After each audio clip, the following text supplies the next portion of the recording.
Hello everybody, my name is John Roberts and I am not the guy who plays Linda Belcher on Bob's Burgers. What I am is the HMFIC and sole associate of Proscenium Audio, and today we're going to discuss Audio 101, both for live presentations and public address and for streaming. Now, since even the ancient days, people have always understood that the human voice is a somewhat limited instrument, and they've sought various ways to make themselves more clearly understood to larger audiences, which means that they generally had to be louder. Now, the main component of that is the human voice. And if you don't learn anything else today, what I would like you to learn is how to project, how to make yourself understood to a large audience. And there are three basic rules to projection. Speak loudly. And as I get louder, yes, you're going to notice that this room is not acoustically treated. Sorry about that. Speak clearly.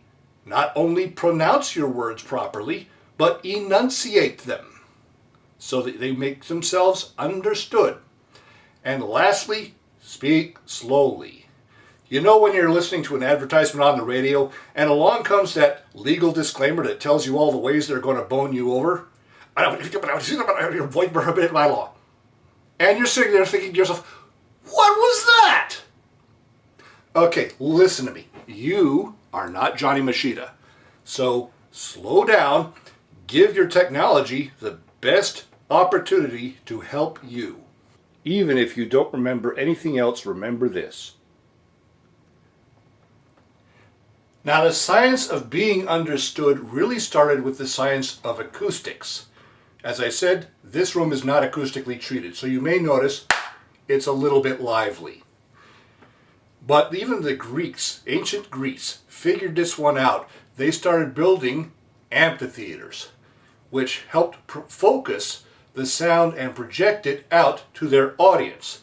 And even the theatrical masks that some actors wore had a little horn built around the mouth to help focus and direct their voice. Today, we know that as the megaphone. Now, the megaphone has existed since ancient times. This is an example. This is a brass speaking trumpet of the sort that would have been used aboard sailing ships for officers who needed to get their orders out to the crew. Yes, the boatswain's mate generally communicated with whistles, but officers needed to be a little bit more articulate. But as you can see, it doesn't really make me much louder. All it does is focus and direct. Even so, this was an effective method of communication from one ship to another at close quarters. How many of you, when you were kids, made one of these? This is familiar to everybody as the lover's telephone. And you sometimes see it in old comics, although I have a problem with that, because they always show people talking on these with the string just hanging in a catenary. And I know from my studies of having built one of these things when I was a kid, it won't work when the string is limp like this. The string has to be taut in order to transmit the sound from one can to the other. Now you know. So that made this one potential means of long-distance communication, except that it only worked over very short distances, and you had to have an unobstructed line of sight to the person you're talking to. Not always practical, because if it was wrapped around something, then whatever it's wrapped around, that's going to stop the vibrations from traveling along the string, and you're not going to have sound. So, this is a cute toy, but not really practical. Now, telegraphy and wireless telegraphy were already a thing in the middle of the 19th century, with wireless telegraphy growing up in the beginning of the 20th. That was a good solution for communicating across long distances, as long as you could string enough wire. But one of the problems was that it was a very poorly modulated system. It could not send human voice, for example. It had to be encoded in Morse, which meant that if you don't understand Morse code, you couldn't really understand what was being communicated. And because it had to be encoded from spoken or written language into Morse, and then decoded from Morse into written or spoken language at the other end, that introduces the possibility of coding errors, transcription errors. So, a practical means of communication, but there are caveats. So the quest continued to find ways to put the human voice over a long distance. And finally, in 1877, somebody made a breakthrough. That somebody was David Edward Hughes, who invented the carbon microphone. Now I know what you're going to say. Wait a minute, Edison invented the carbon microphone. Yes, Edison has the patent for it in 1877. He won that patent after a lengthy court battle with another inventor. And of course, if you study history, you know a few other things about the unsavory ways that Edison did business. But Mr. Hughes demonstrated his carbon microphone a little bit before Edison did, in England. Now, if you're a slightly old chap like me, you've seen a carbon microphone or used a carbon microphone plenty of times. Hello? Wrong number. This is a carbon microphone as used in telephones up until about the 1970s, 1980s, when they were replaced by electric condensers. So now we begin to see the building blocks of our basic PA system. PA is just a shorthand for public address. First, there was the microphone, invented in 1877 by David Hughes. But the carbon microphone produced very small sound signals, not always intelligible over long distances. They were what the world needed was a way to make that sound louder so it would travel further. And eventually in 1906, that came in the form of the Audion triode amplifier, invented in 1906 by Lee DeForest. The invention of the amplifier basically introduced the field of electronics engineering to the world. But now we had to have something for the listening audience. Besides just the telephone, how can we make this work as a public address system, namely a system that will reach a large audience? And that came with the final invention in this system, the loudspeaker. The moving coil dynamic loudspeaker was invented in 1924 by Chester Rice and Edward Kellogg. And that made it possible to take the amplified signals from the microphone and broadcast them out as sound waves to a larger audience. Coincidentally, because the technology is pretty much the same, just backwards, the dynamic microphone was invented at that time. The condenser microphone had already been invented in 1916. So there you have the three basic components of a public address system: microphone, amplifier, and loudspeaker.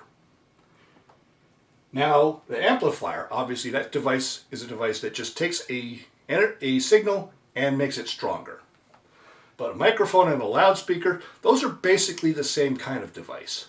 It's called a transducer. And a transducer, very simply, is a device that takes energy in one form and turns it into another form. A microphone takes sound signals and turns them into electrical impulses. A loudspeaker takes electrical signals and turns them into sound. Now I want you to remember what a transducer is, because we're going to run into this term a lot as this series wears on. So the basic signal diagram of a PA system is you have your microphone, which goes to an amplifier, and then to a speaker, a loudspeaker. You have sound waves come in the microphone, which just turns it into an electrical signal. The amplifier makes that a much bigger electrical signal, and that is finally turned back into sound by the loudspeaker. Your two transducers and an amplifier. So there's your basic knowledge of how a PA system works. The three major components. Let's set one up for you so you can see how that works in a practical sense. As an added bonus, I'm also going to teach you how to set up a speaker stand, because I see a lot of people screw this up and it can hurt you.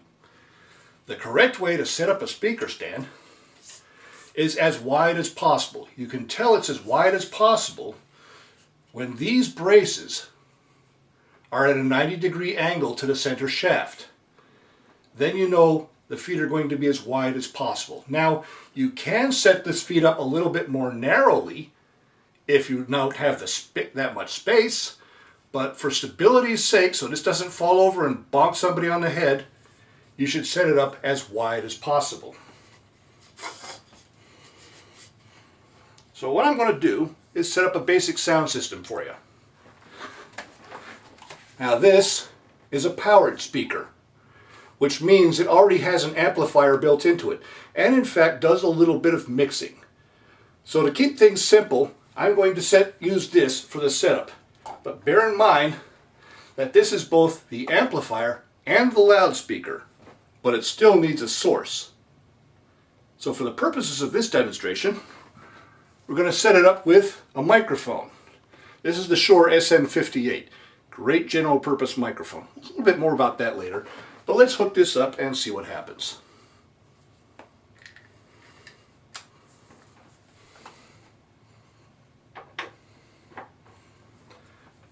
Check, check, check, check, check, check, check one, check two. And there you have it. A basic sound reinforcement system. Microphone, amplifier, and loudspeaker. Now a word about microphones, because people are going to ask. I like the Shure SM58. I've used these professionally quite a lot. They're durable, they're reliable, they do the job. They're also about $99 a copy. I realize that having a budget is a thing. So there's also this. The SM58 is the most widely cloned microphone in the world. Now this is an Audio Spectrum AS420.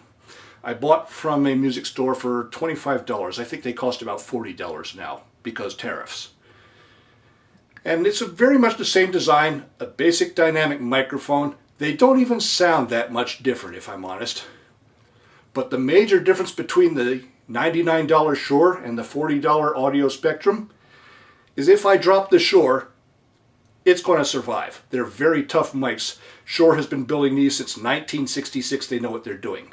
This $40 microphone, if it gets dropped, you're going to be buying a new microphone. So if you have, for example, cats, dogs, rambunctious children in the house, spend a little extra money and buy yourself some peace of mind. Now I'm betting you've noticed the extra knobs on the back. There's a simple 2-band shelving equalizer with which I can scope the sound a little bit. I can scoop the bass out or make it more prominent. And the same with the treble. I can scoop that out or make that more prominent as well. That's going to change the character of the sound, but we're going to get into EQ a little bit later. You want to sound as close to your natural voice as possible. Let's say be that other microphone. Let's see how that sounds. Again, the Audio Spectrum AS420. Like I say, doesn't sound that much different. But if you drop this, it's done. I hear you cry, I read the title of the video. You promised to talk about streaming. Well, live sound forms the basis of that. But streaming, the signal path is a little bit different. Let me show you how. When you're streaming, the computer can't really understand analog sound signals so well. So we have to convert them into a form that the computer can read, which means we have to use an analog to digital converter.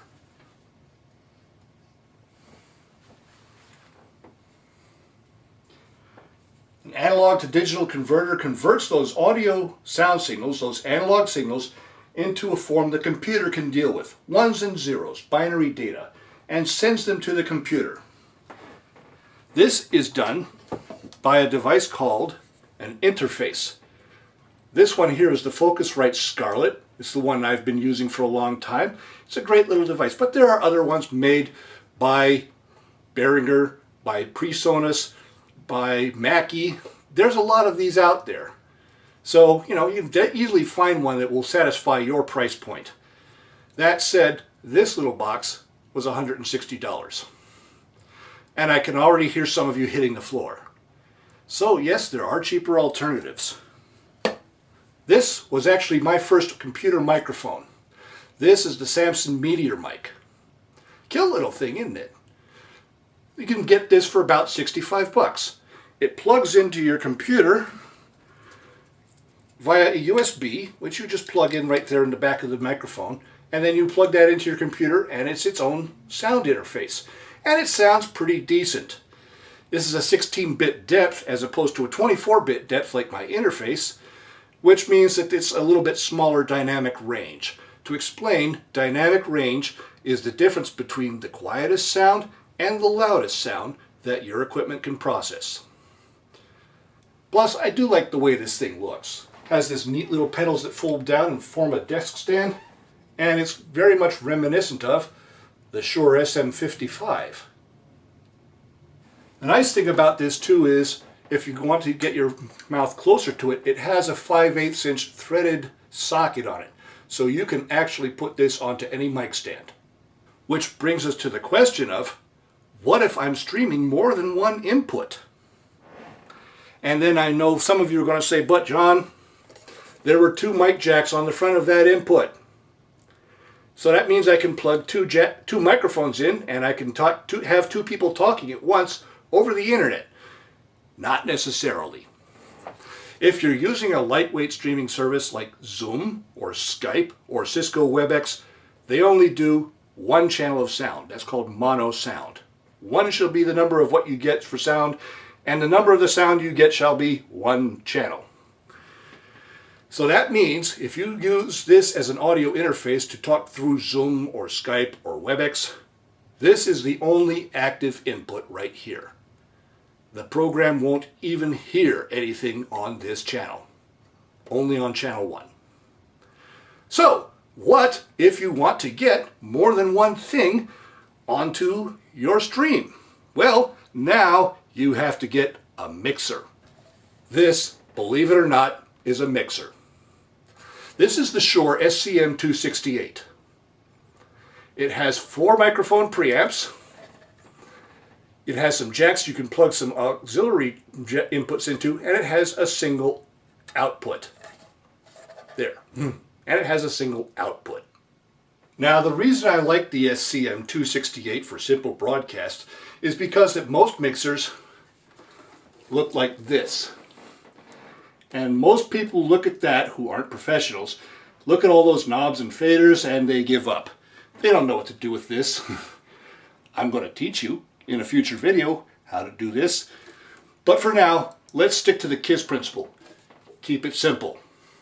So here we've plugged the mixer in to the loudspeaker with amplifier attached, and we've got our trusty Shure SM58 plugged into the mix. So all we have to do is turn up the input and give it a little bit of output, and now you have this microphone coming into the mixer.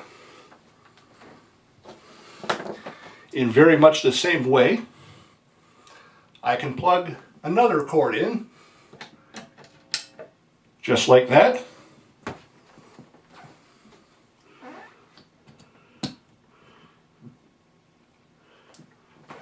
And plug in another microphone, which again, I give that some level, and voila! You have now we can really do that side-by-side comparison between the Shure SM58 and the Audio Spectrum AS420. Both of these mics, as you can see, are live. And then finally, if you need to put a little music in, and you plug that into the auxiliary input, aux in, just like that, and you plug the input into a sound source, such as your phone. And now I can put in some music.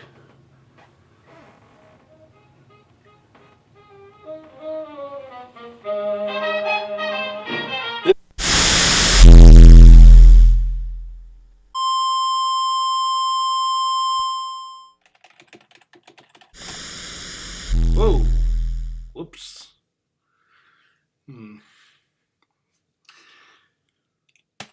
Wish it was this easy to fix in real life. Now plugging your mixer into your computer is just as simple, except now instead of running the cord to a speaker, we're going to run that to channel 1 of our input of our A to D converter, and voila, you have sound going into your computer. It's just that simple. So that's it. No great mystery to it, but it does get a little bit more complicated the more features you introduce. So next week, when we meet again, we're going to start talking about stereo mixes. Hope you got some time to join in, and if I didn't answer some questions, drop them in the comments and maybe I'll answer them in the next video. So until then, stay cool, and I'll see you on the flip-flop. Bye! Hi everybody, it's John. So the plan was to have some nice bouncy outro music here, but I have to admit that I cheaped out when I saw how much money they wanted to license that. So, sorry. Hopefully things get better in future productions. Anyhow, if you learned anything today, be sure to comment, like and subscribe to the channel, and ring the bell to get notifications for future videos.